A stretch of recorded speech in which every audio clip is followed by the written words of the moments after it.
Sama-sama. Di Wisma Pensiun Penjara, kalau observasi kurikulum di TKI ini surat dari kampus.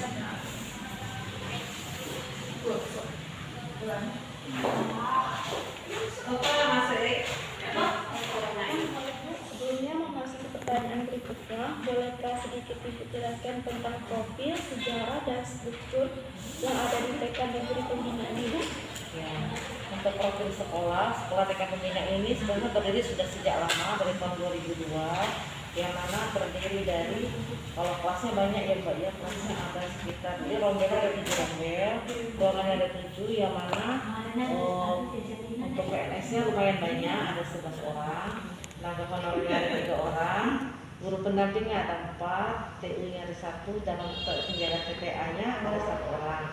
Nah, untuk sejarahnya, Sekolah TK Pembina ini berdiri sejak tahun 2002 dan mulai beroperasi 2003 sesuai dengan keputusan Dinas Pendidikan Muara Jambi, yang mana terdiri dari tanah seluas 5.000 meter persegi. Awalnya TK ini merupakan TK satu-satunya TK negeri yang pertama kali berdiri di Muara Jambi, sebelum TK negeri yang lain menyusul ya Pak ya. Nah, kalau sekarang udah banyak TK negeri yang mulai bermunculan sesudah dari TK negeri sebelumnya. Untuk strukturnya di sini dari kepala sekolah, TU atau bendahara, dan majelis guru. Yang mana sebagian besar guru di sini adalah guru dari S1 PAUD. Oke Bu, lanjut tentang kurikulum ya Bu. Untuk di TK ini menggunakan kurikulum apa ya Bu? Kalau di TK Pembina ini menggunakan kurikulum K13, yang mana sebelum kami menerapkan K13 ini, kami guru-gurunya menerapkan pelatihan dulu sebelum kami menerapkan ke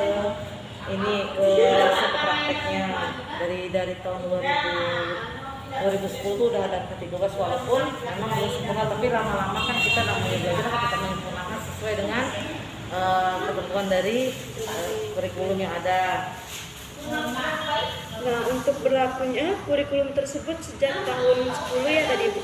2000, kisaran 2011-2012 lah Mbak. Jadi sesuai 2013 sudah mulai penerapan. Jadi sebelum penerapan kami sudah belajar duluan kan.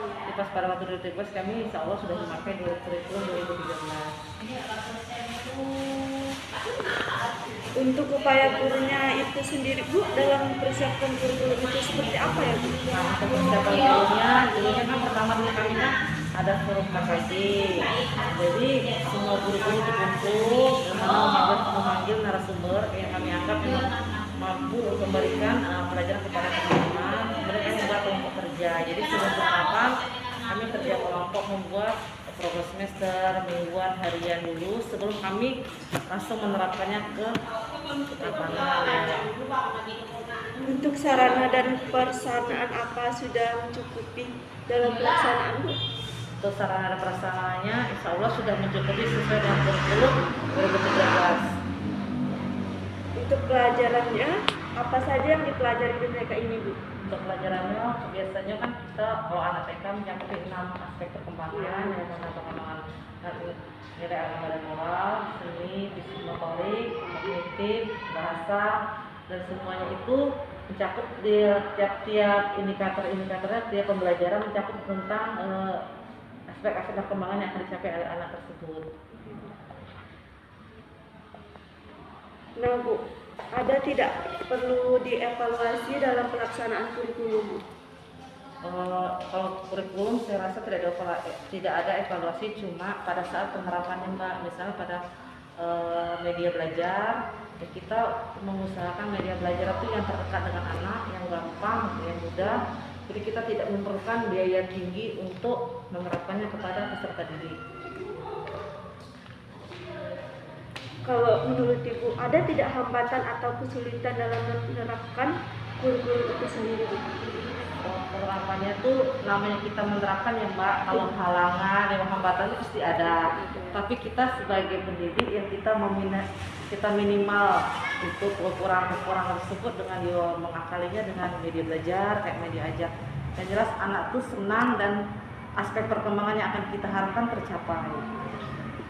Untuk siswanya itu sendiri bagaimana Bu dengan menerapkan kurikulum di TK ini?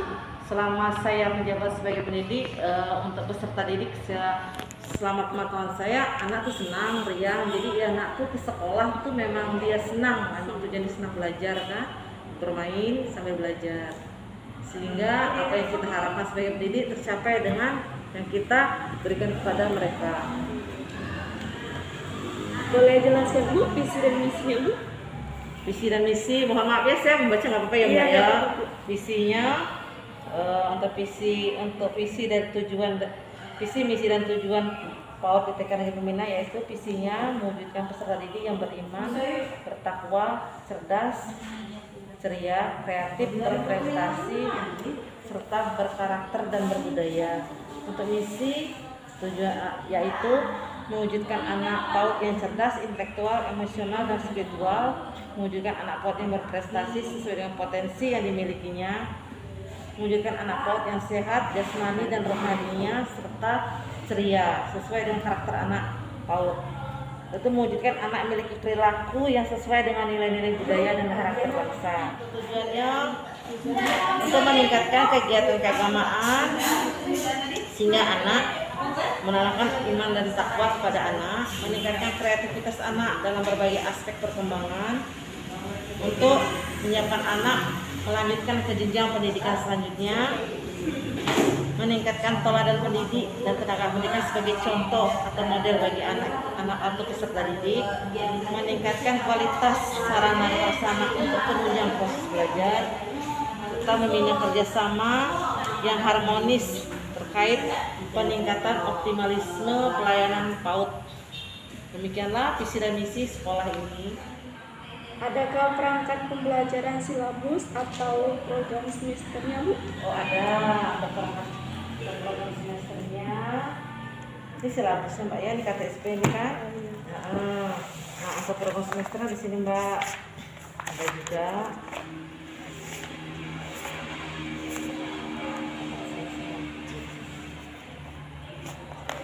Ini program semester, ada program semesternya. Kemudian ini program mingguannya ada per minggu sebelum dari semester nanti turun ke mingguan. Kemudian nanti dari mingguannya, nah terkait PPH ini ada PPH-nya untuk harian. Harian ini kalau kami dipisah ya Mbak ya, ini untuk rencana penilaiannya nanti ininya di sini Mbak, nanti ini penilaian hariannya di sini nanti ini penilaiannya. Kemudian dari si penilaian harian nanti masuk ke penilaian bulanan, penilaian anak bulanan, kemudian ke semester, baru akhirnya kita ke rapor, ke penilaian akhirnya. Kita biasanya nyebutnya narasi atau rapor penilaian untuk satu semester. Baik Bu, terima kasih atas waktu dan penjelasannya. Saya rasa terima kasih telah membantu saya observasi saya hari ini Bu. Terima kasih juga ya Di atas kunjungannya ke TK kami. Mudah-mudahan informasi yang Anda dapatkan dapat membantu untuk hasil dari laporan observasi. Terima kasih ya Bu. Iya.